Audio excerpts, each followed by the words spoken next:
At-tatarruf al-ilmani, gerakan radikal sekularisme fi muwajahatil Islam, dalam menghantam Islam, gerakan menghanguskan Islam. Contoh yang dia tulis dalam buku itu dua negara.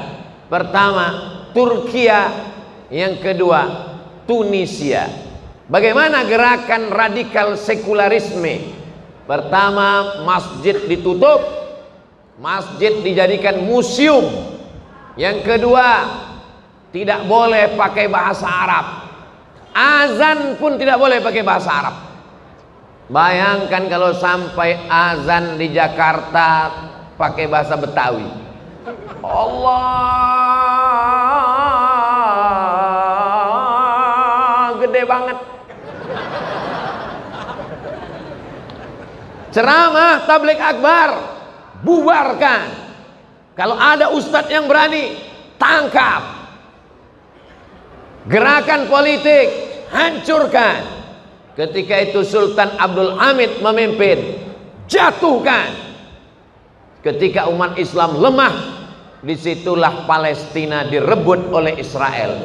Sebelumnya mereka bawa 1 koper uang emas menghadap Sultan Abdul Hamid di Istanbul. Sultan Abdul Hamid, berikan tanah Palestina ke kami, kata orang Yahudi. Ini uang emas.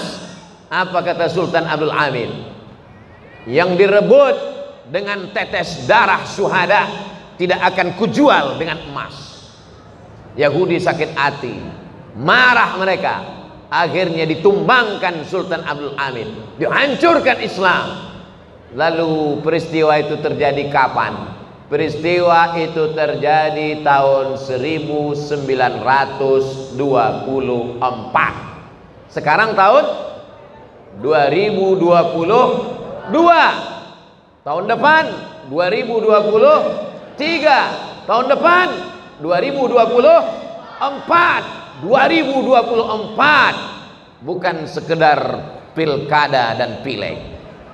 2024 adalah 100 tahun penghancuran Islam. Tapi apa yang terjadi di Turki setelah 100 tahun? Kurang 2 tahun. Sekarang 2022, 2 tahun lagi 100 tahun, 1 abad lamanya. Apakah Islam hilang? Apakah masjid tutup? Apakah anak muda sekuler? Apakah Islam hancur? Masya Allah, tabarakallah. Saya sedang berada di pesantren tahfiz Quran As-Saifur Rahim Sulaimania. Allahu Akbar.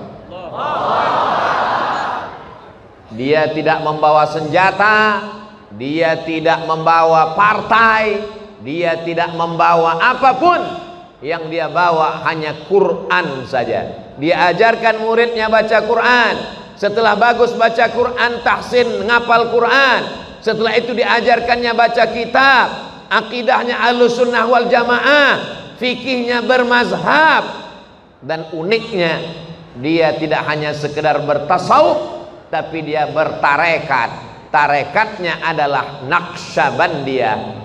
Dari Imam Bahauddin Naqsyabandi, sanadnya sampai kepada Sayyidina Abu Bakar Siddiq, sampai kepada Sayyidina Maulana Muhammad sallallahu alaihi wasallam. Akhirnya setelah 100 tahun, apa yang terjadi? Di mana-mana pondok pesantren, walaupun kota itu kota kecil, muslimnya minoritas. Yang berdiri adalah pesantren tahfiz Quran Sulaimania. Dari Turki sampai ke kota kecil di Sumatera Utara, orang Islam di sana minoritas. Nama kotanya Pematang Siantar. Ustadz kok tahu? Saya yang meletakkan batu pertamanya.